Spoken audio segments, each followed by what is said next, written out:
Cuba is not frozen in time. It is what happens when time is cornered, starved, and forced to survive.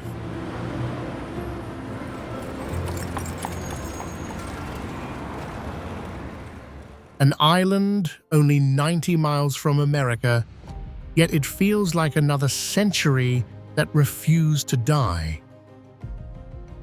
Here, beauty does not arrive polished.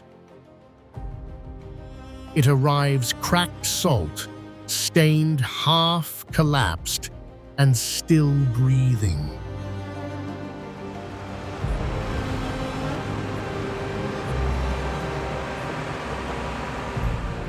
The streets sing, the buildings peel, the sea guards secrets no luxury empire ever touched.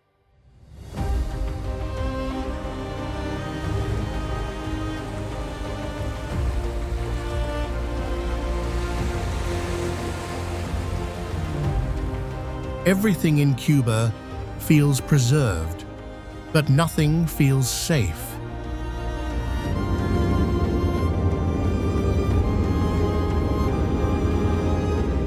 It is a place history never stopped pressing on, until the pressure itself became the landscape.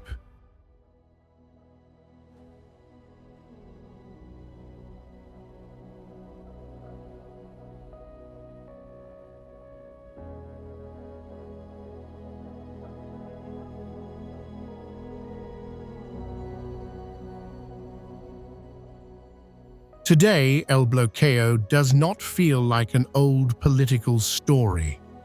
In Cuba, it feels like everyday life. The United States embargo has been in place in different forms since the early 1960s, and in 2026, Cuba is still living inside its consequences, now sharpened by fresh pressure on the island's energy supply.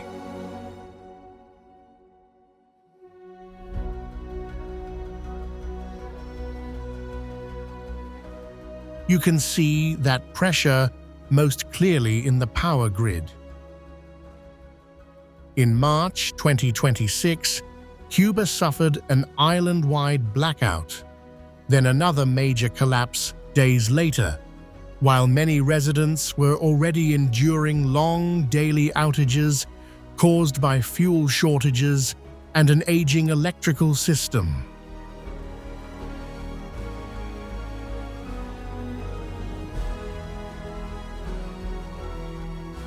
Reuters and AP both reported that in some areas, blackouts had stretched to 12, 16, even 29 hours as the country struggled to keep generation online.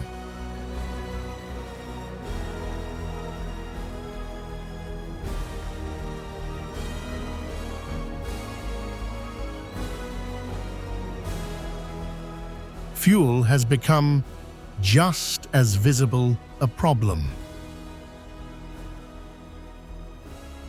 A shipment from Russia in late March brought only short relief, enough for about a week under rationing.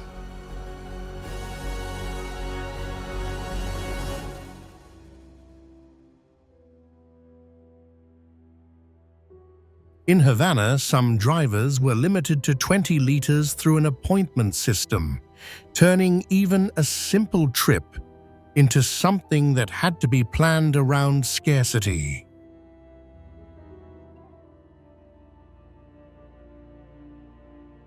That shortage has changed the rhythm of the island. Fewer vehicles move through the streets. Public transport grows thinner and less reliable. More people walk, pedal, or stand and wait longer than they should.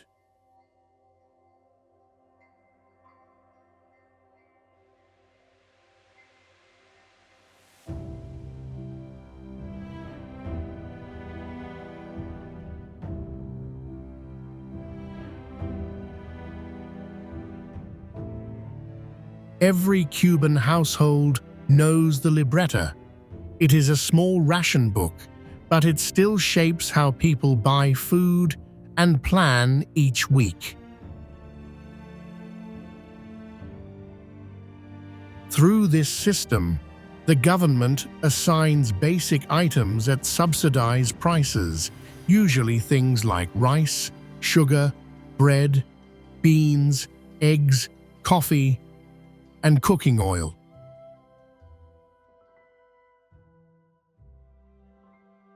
In theory, it is meant to guarantee that everyone gets access to a minimum supply. In real life, it often means families build their meals around whatever arrives whenever it arrives. In recent years, that has become harder as shortages, inflation, and delivery delays have grown more serious. Bread rations have even been reduced as supplies run thin.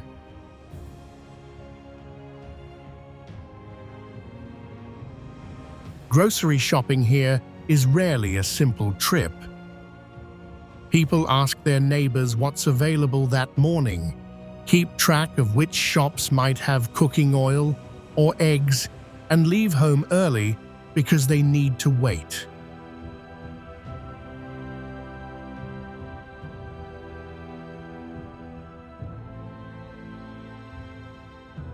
Waiting from 4 in the morning for bread or cooking oil is not unusual.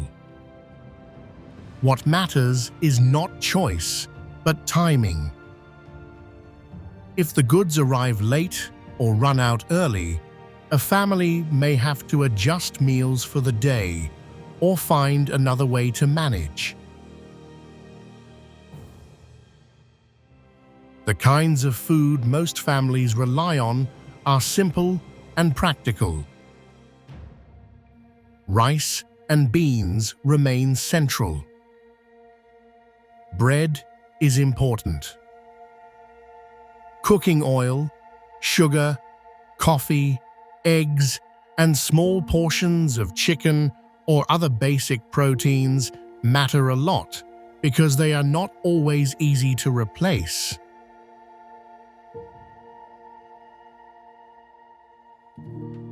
Beef is the exception, not the norm. It is not correct to say it is only for children, but it has long been restricted and remains difficult for most people to buy regularly. That is why everyday food in Cuba is often less about preference and more about availability.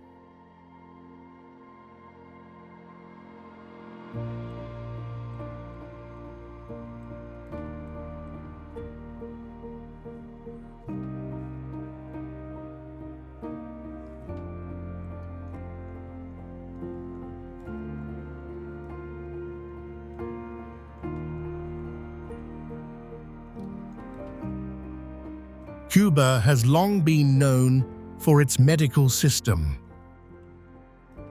The country has one of the highest ratios of doctors to population in the world, and for decades it has sent medical teams abroad to work in Latin America, Africa, and other parts of the world. That record still shapes how Cuba talks about healthcare today.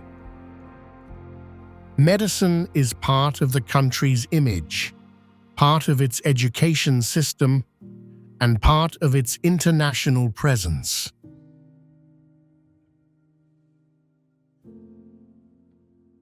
But daily life inside Cuba tells a harder story.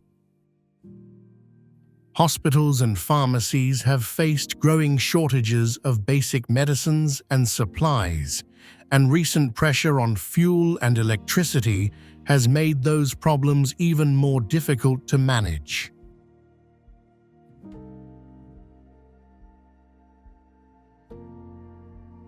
The health system has been strained by medicine shortages, transport problems, power cuts, and aging infrastructure. In practical terms, that can mean long searches for common items, delayed treatment, and families trying to manage ordinary illnesses with fewer reliable options than they once had. That is where the phrase medicina verde becomes part of everyday life. When pharmacy shelves are thin, people turn to herbal remedies made from roots, leaves, and traditional plant-based treatments.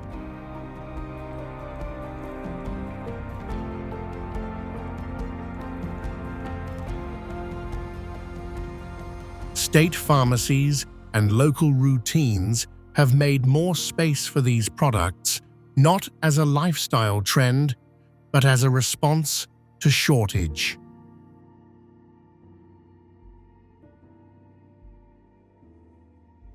For many families, this is simply part of how healthcare works now. A country known for sending doctors across the world still has neighborhoods where people search for aspirin, blood pressure medicine, or something basic for pain and fever.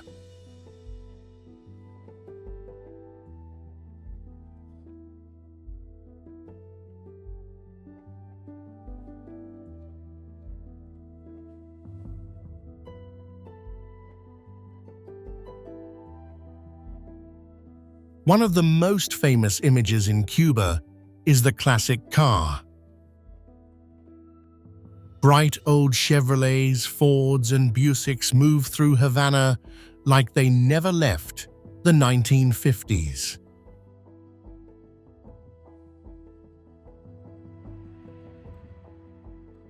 For many visitors, that scene feels charming, stylish, even romantic.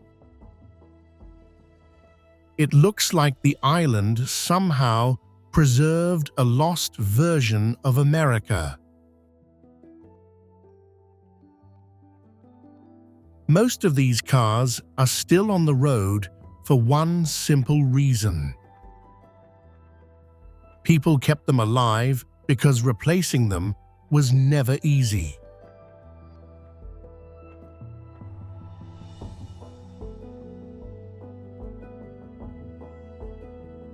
New vehicles have long been expensive and hard to access, spare parts are limited, and repairs often depend on whatever can be found, borrowed, or adapted.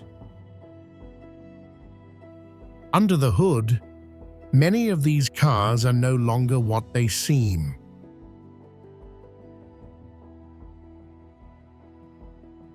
Some run with parts from Soviet-era machines, diesel tractor engines, handmade fixes, or pieces taken from other vehicles that were never meant to fit together.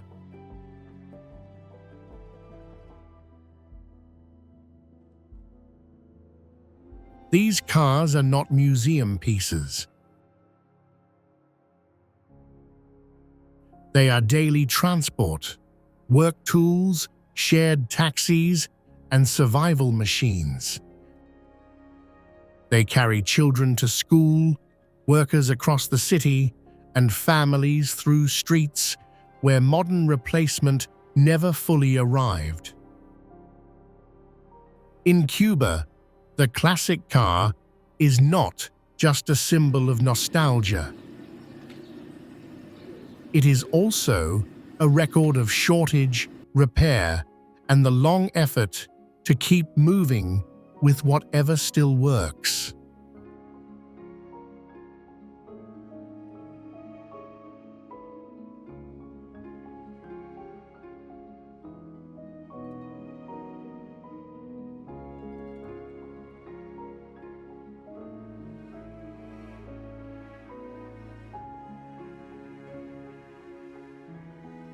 When you go to Cuba, music is something you can easily find. It comes out of open windows, small bars, family patios, old stairways, and street corners where people stop talking for a moment just to listen.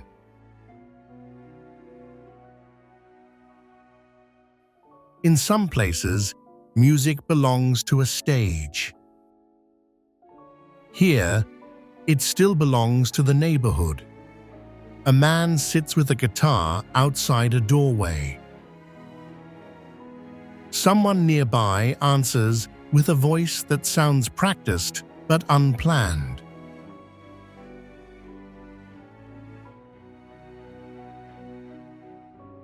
A hand taps a table, then another rhythm joins in, and before long, the street has changed without anyone announcing that a performance has begun.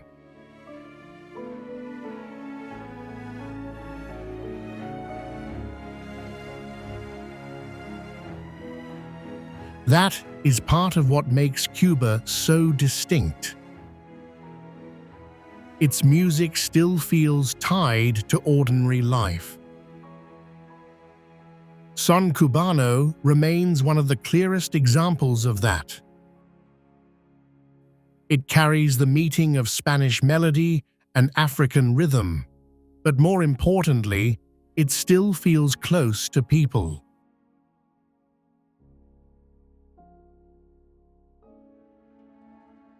It sounds like conversation, memory, and habit.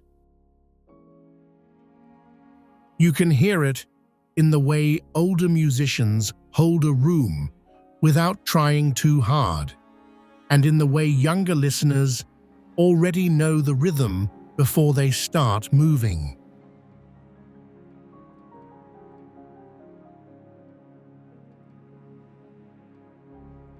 Rumba tells another side of the story, one that stays closer to percussion, body movement, and community.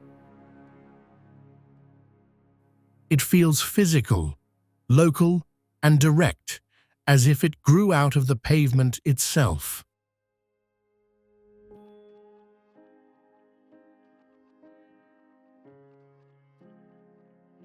In Cuba, songs do not always begin with an audience. Sometimes they begin with neighbors, with heat in the late afternoon, with someone singing half a verse while leaning in a doorway.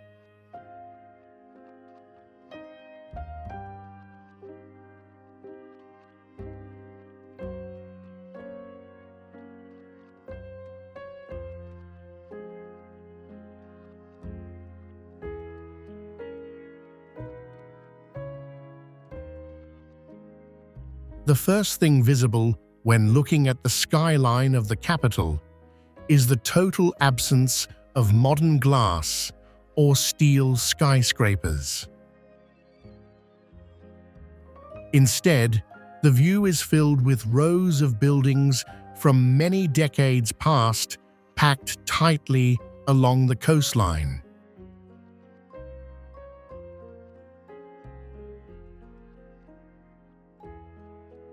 This is where the many contradictions of the island appear most clearly. One can see patches of paint peeling due to the sea breeze right next to magnificent structures reflecting Spanish colonial styles.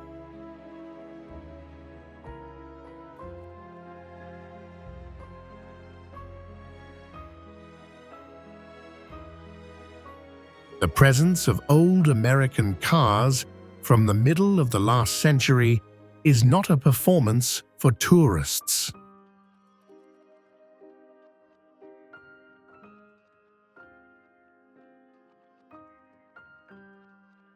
The pace of life here operates at a very specific and slow speed. Older buildings may show signs of severe decay and crumbling stone, yet inside the daily routines of 2 million people continue without pause.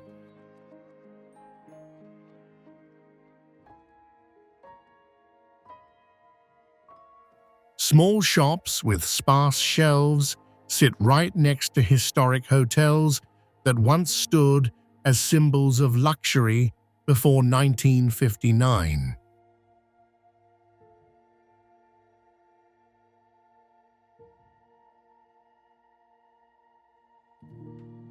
The light in this city has a distinct quality during the late afternoon when the sun makes the dusty mortar of the architecture look golden. There is no intentional attempt to look nostalgic. The suspension of time is an objective result of history and economic barriers lasting over 6 decades.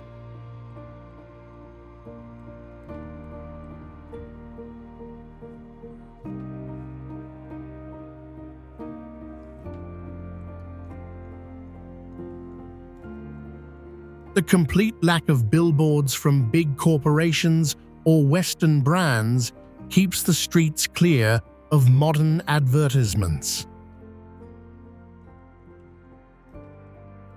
This reveals intricate carvings on iron railings and tall stone columns.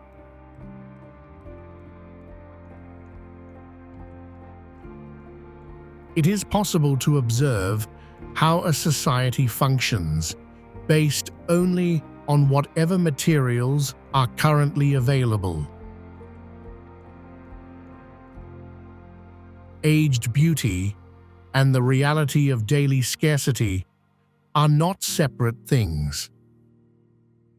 They exist together in every street and on every corner of this capital city.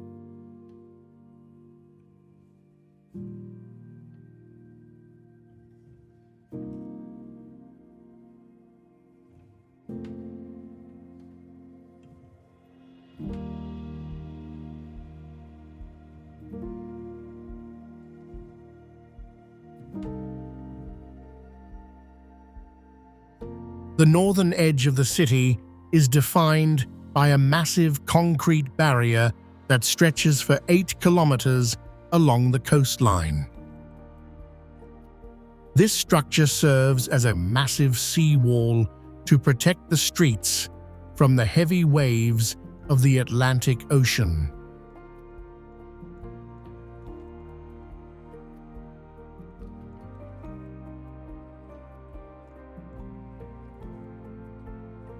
However, it is much more than a functional wall for the people who live here. It acts as a vast open-air living room for millions of residents who come to escape the narrow and warm rooms of the inner city.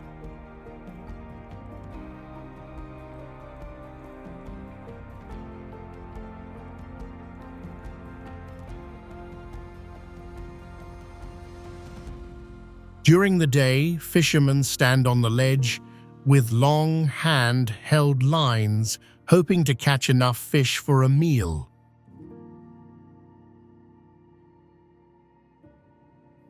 The salt spray from the crashing waves constantly coats the pavement in a thin layer of white mist.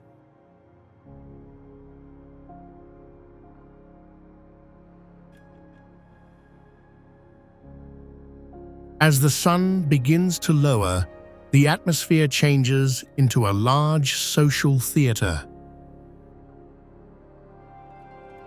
Groups of elderly men gather around wooden crates to play intense games of dominoes. The sound of the plastic tiles clicking against each other is a constant background noise.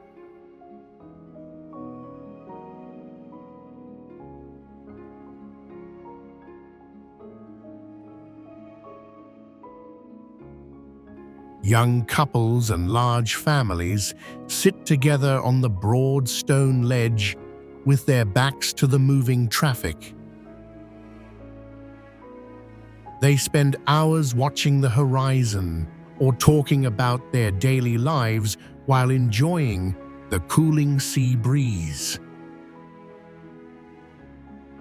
This is the place where the heartbeat of the city is most visible.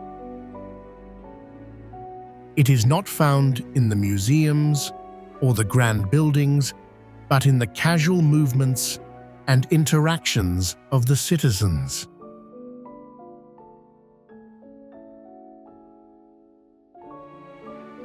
There are no entrance fees and no commercial fences along this stretch of coast. People share small snacks or drinks, while music from portable radios fills the air.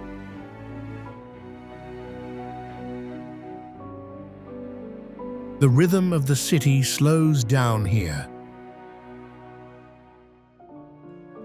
The lack of high-speed internet in many homes makes this public space essential for news and face-to-face communication. It remains the most authentic place to observe the local way of living without any modern artificial filters.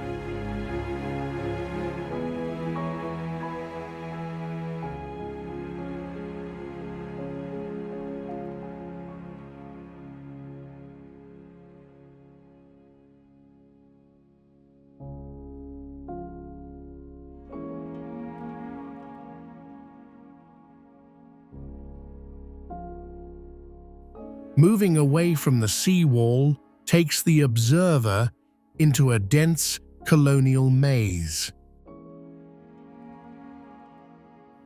This area is the historical heart of the city and remains one of the most intact colonial urban centers in the entire Caribbean region.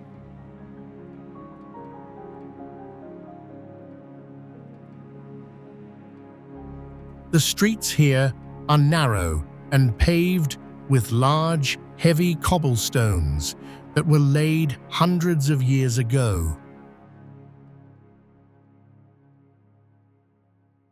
The sunlight only reaches the bottom of these alleys for a few hours each day because the tall stone buildings stand so close together.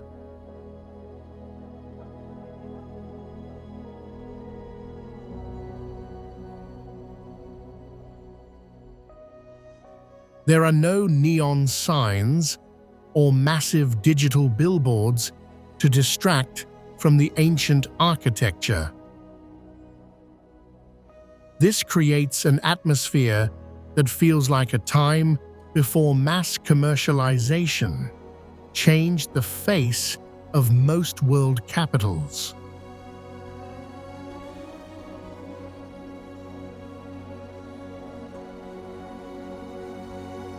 The narrow alleys eventually open up into a large stone square dominated by a massive church.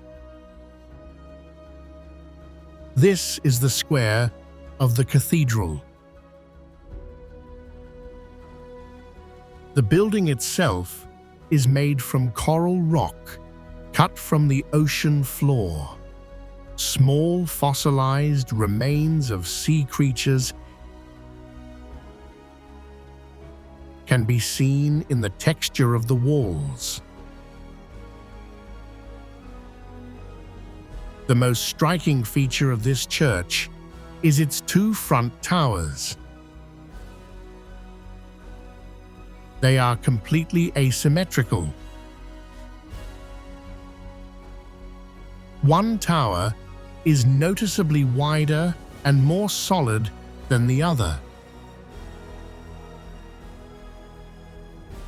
This design choice was made to allow rainwater to flow through the narrow street beside the building during heavy tropical storms.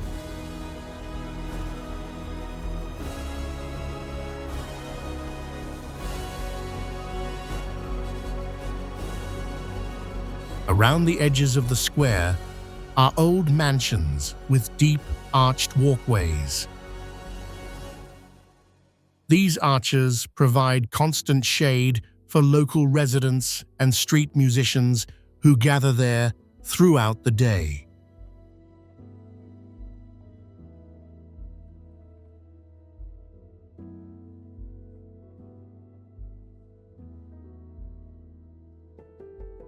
People walk across the open space without any rush. Above the street level, iron balconies are decorated with drying laundry and pots of green plants.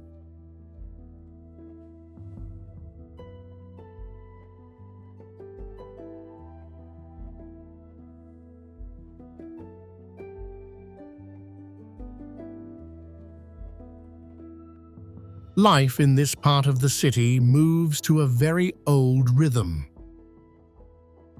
Every corner reveals a detail from the Spanish colonial era that has been preserved simply because it has been inhabited and used every day for centuries.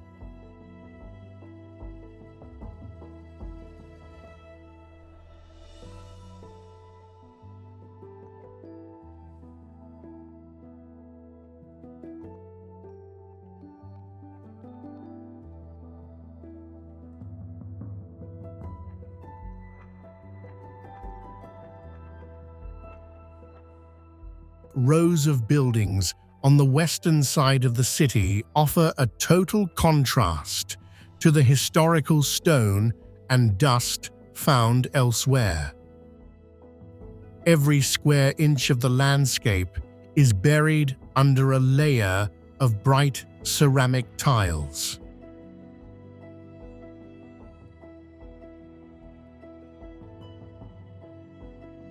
This incredible mosaic universe began with just one local artist and his vision.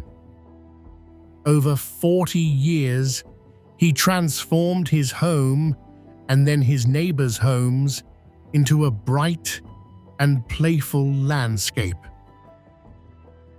Walls and roofs and even chimney pipes are covered in a dense color explosion that seems to have no end.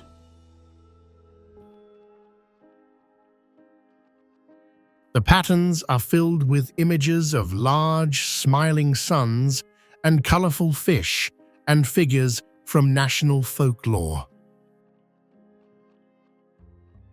It represents a side of the island that is free and eccentric and deeply rooted in a folk surrealism style. There are no straight lines or plain surfaces here. Massive pillars rise up like palm trees made of broken pottery, and every bench in the small park is a unique piece of art. This vibrant environment provides a sudden change in rhythm for anyone coming from the muted colors of the old town.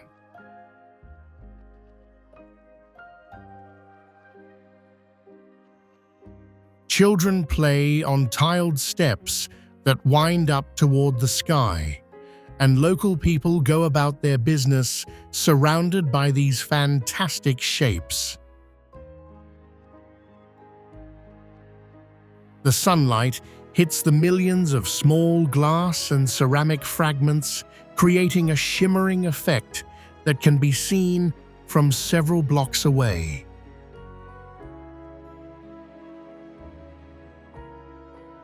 It is not just a house, but a whole community that has been wrapped in a blanket of art. Everything from the water tanks to the bus stops is part of this huge installation. It shows a level of creativity that turns ordinary domestic spaces into a dreamlike world.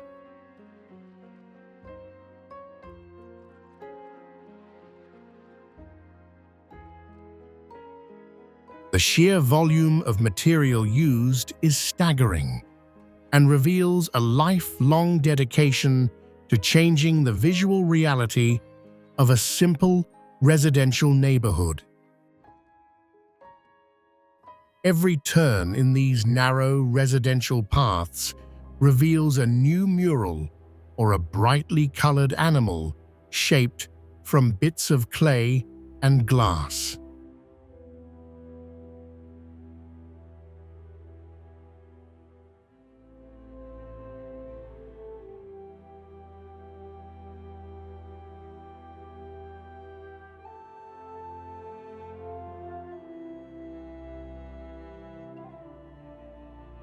The drive toward the west brings a dramatic shift in the landscape. The noisy streets of the capital city are replaced by an expansive green valley in the province of Pinar del Rio.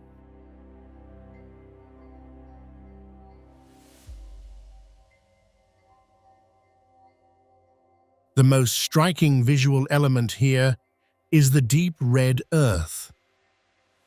This rich and iron-heavy soil provides a sharp contrast to the bright green tobacco plants that cover the floor of the valley.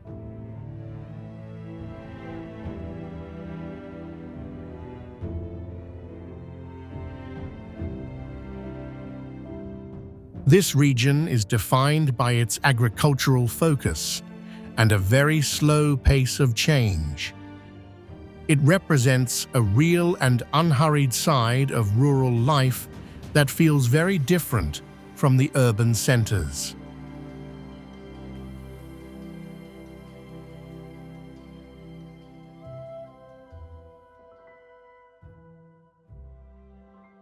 The economy of this entire area is built on the cultivation of tobacco.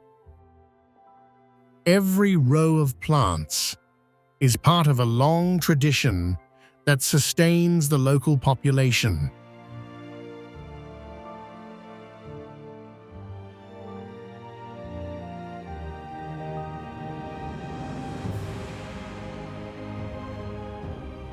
The geography here is unique because of the massive limestone formations that rise from the flat ground. These towers are the remains of millions of years of erosion that removed softer rock and left behind these hard vertical structures.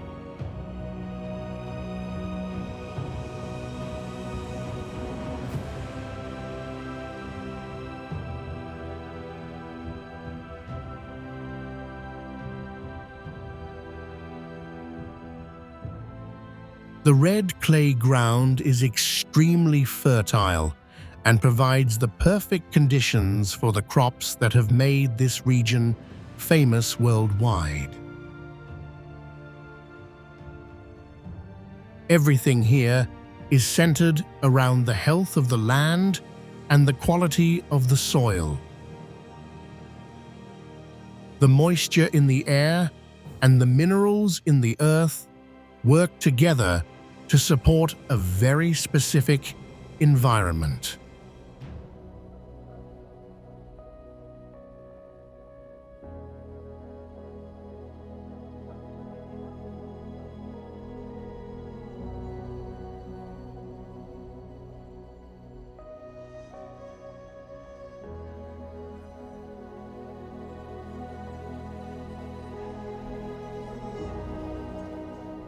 The cycle of tobacco begins on the valley floor with the careful preparation of the rich red soil. Farmers use heavy wooden plows drawn by pairs of oxen to turn the earth because it is the most effective way to handle the thick clay.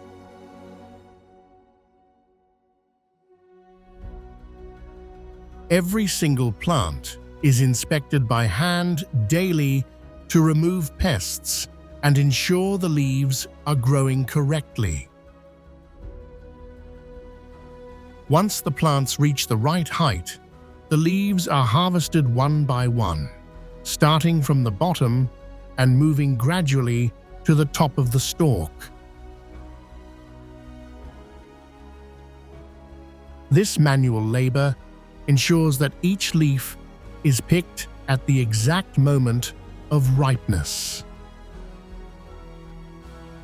The harvested leaves are then moved into long wooden barns with steep thatched roofs made of palm leaves. These buildings are designed with special slats to allow air to flow through while keeping direct sunlight away.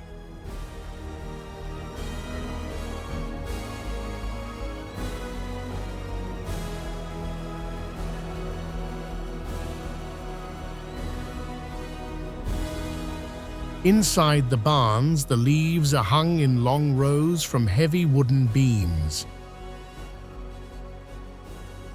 Over a period of 8 weeks, the leaves slowly change from a bright green color to a deep dark brown. This drying process is essential for developing the specific flavor of the final product.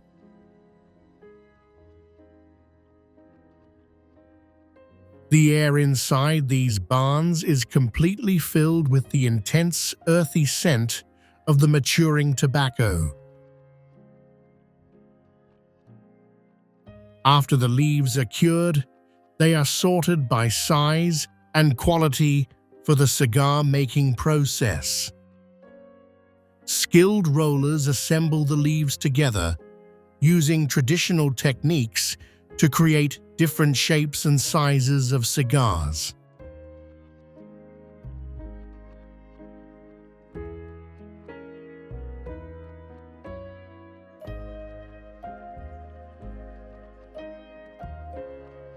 Every part of the work is done by hand without the use of modern machines. The center leaves provide strength, while the outer leaf determines the smooth and even appearance of the finished product. This physical effort is the most important part of the entire industry.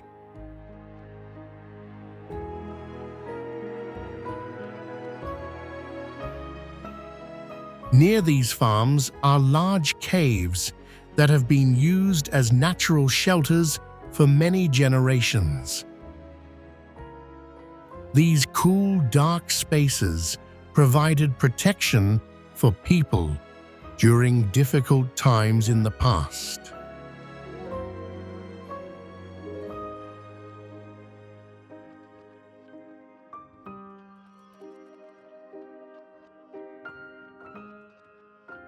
Today, they remain a quiet part of the geography that surrounds the tobacco fields. Every stage of growth and every hand-rolled product depends on knowledge passed through families in this rural area.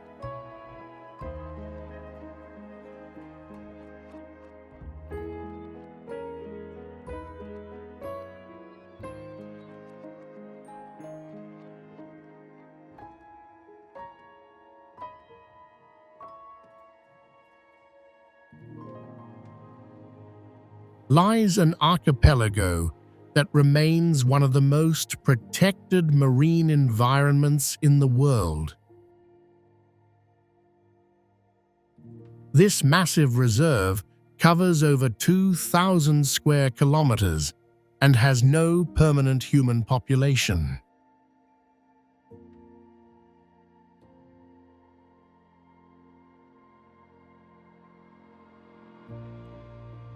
Access to these waters is strictly regulated by the government and limited to a very small number of people each year.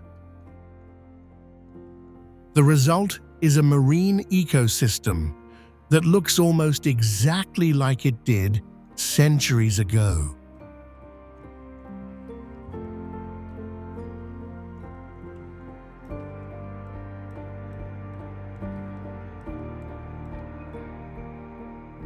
The primary reason for this extraordinary preservation is the trade embargo. When commercial development stopped in the early 1960s, the economic pressure to build large resorts and industrial fishing ports disappeared.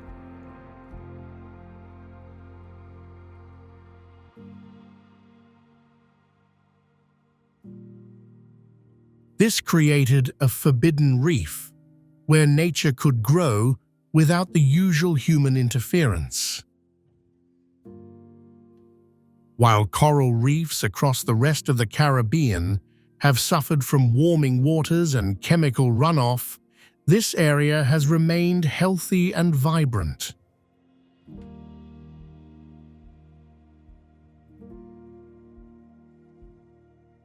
Massive coral columns rise from the seabed with the scale and presence of ancient trees.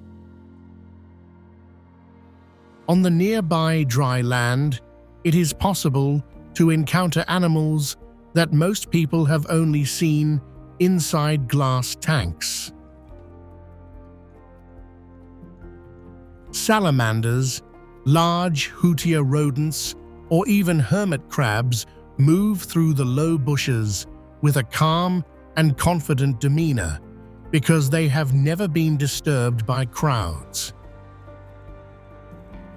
Under the surface, the abundance of life is immediate and clear.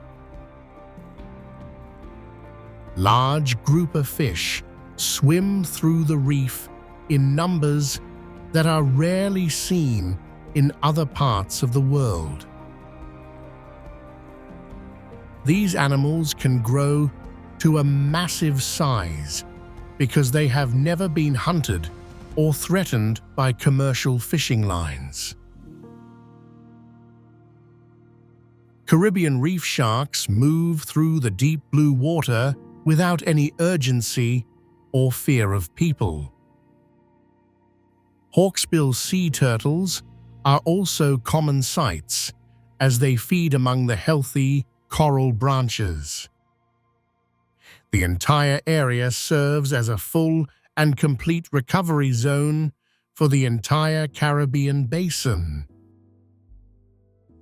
The lack of outside investment and modern infrastructure inadvertently protected the environment from the damage of mass tourism. It remains an intact version of the ocean that has been lost in almost every other place on the planet. The water stays clear, and the food chain remains perfectly balanced from the smallest organisms to the largest predators.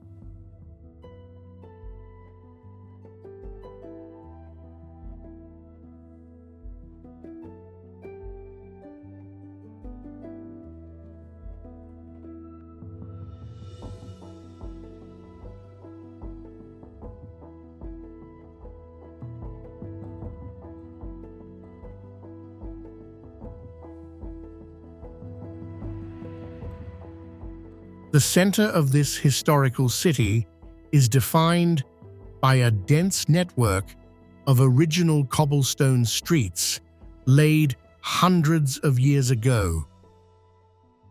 These stones are uneven and heavy, which makes it impossible for anyone to walk at a modern, fast pace.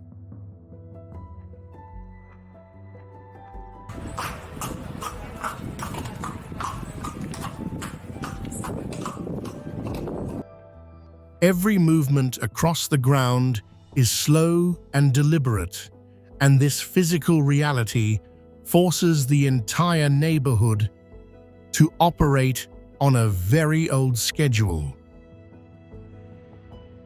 This cobblestone city was not preserved by intentional design, but by a long period of economic isolation that prevented the introduction of modern asphalt. It remains one of the most complete colonial urban centers in the world.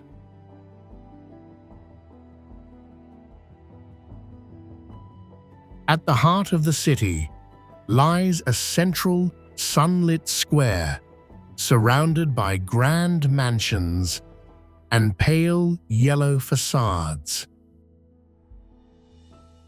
The deep terracotta tiles of the roofs provide a constant contrast to the bright blue sky above.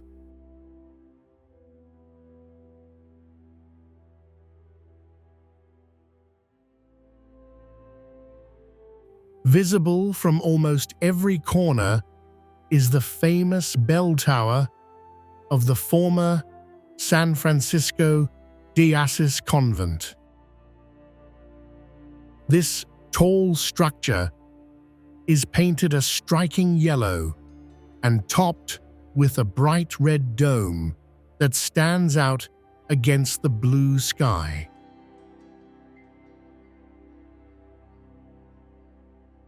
It rises several stories above the surrounding mansions and deep arched walkways.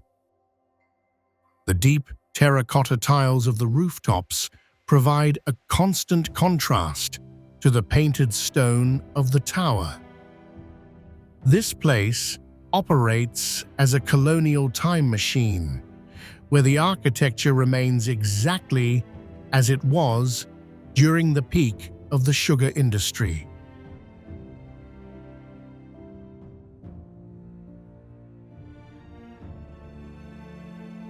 Daily life continues to flow through these ancient spaces without the distraction of modern commercial signs.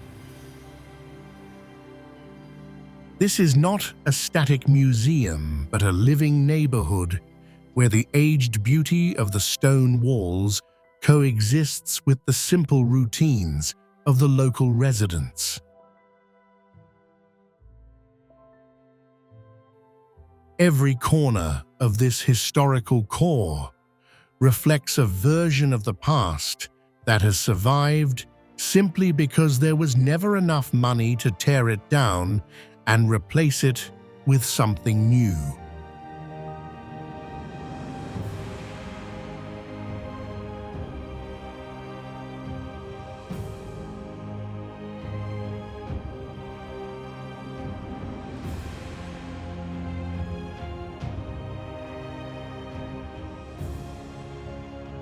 The city in the southeast is noticeably different from the capital. The sounds here are louder, and the rhythms reflect a much deeper Afro-Cuban soul. This is evident in the music playing from local doorways and the constant energy in the public squares. Every street seems to hold a direct connection to the political past of the island. It is a place where the cultural identity is heavily influenced by a unique blend of traditions that are visible in the daily movements of the population. One of the most famous sights is the bright yellow military barracks. The walls of this building still carry the marks of a turning point in history.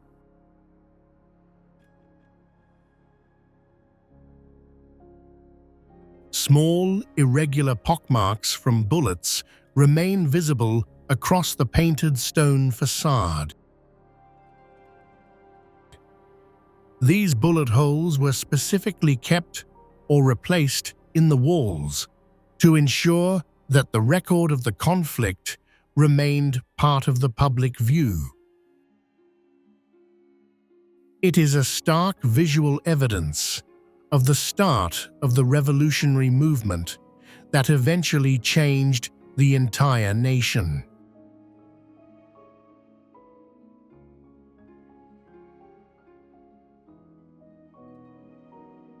On the western edge of the city lies a vast cemetery filled with monuments of national memory.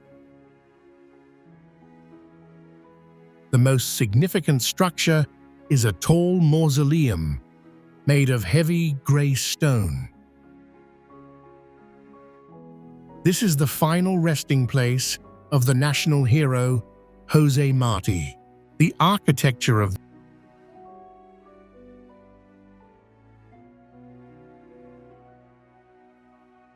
This building is designed to allow direct sunlight to reach the casket for exactly 2 hours each day.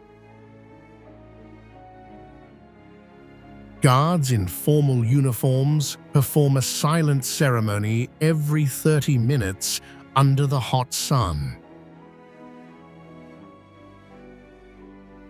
The atmosphere here is solemn and reflects a deep respect for the past. Music is not just a performance here, but a way for the city to breathe. Traditional songs with heavy drum beats are heard in the small bars along narrow alleys where the air smells of coffee and tobacco.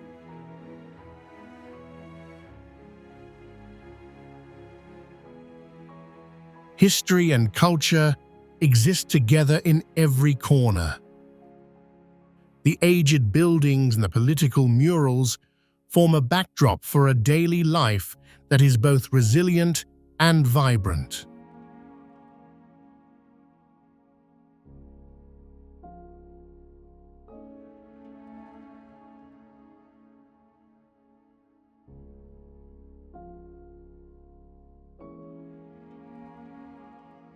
Located on the southern coast of the island, the city of Cienfuegos offers a different atmosphere compared to the Spanish colonial centers. This city was founded by French settlers, and the architecture reflects that unique history. The streets are wide and arranged in a perfect grid, which is very different from the narrow, winding alleys of Havana. This location is often called the Pearl of the South because of its clean layout and the bright white buildings that dominate the urban core. The main square is a large open space surrounded by grand structures. One of the most famous buildings is the Thomas Terry Theatre, which features gold leaf decorations and intricate hand-carved woodwork. The sunlight hits the white neoclassical facades and creates a very bright and clear visual environment.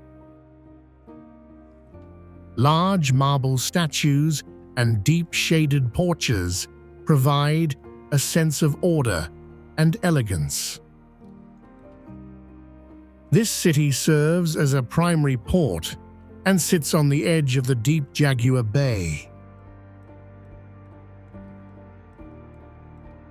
At the end of a long peninsula is the Punta Gorda neighborhood. This area is filled with mansions that look like they belong in a different part of the world. One specific palace has a strong Moorish design with colorful tiles and tall, thin towers.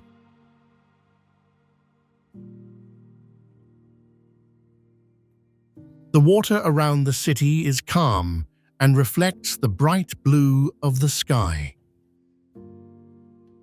People walk along the promenade to enjoy the view of the bay, while fishing boats move slowly toward the open sea. The historical center is very well maintained and has been designated as a World Heritage Site.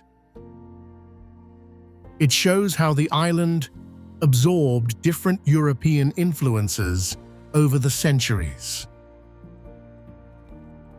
Every building along the main boulevard tells a story of the wealth that came from the trade of sugar and coffee. The lack of modern, high-rise development has kept the skyline clear and the proportions of the city intact.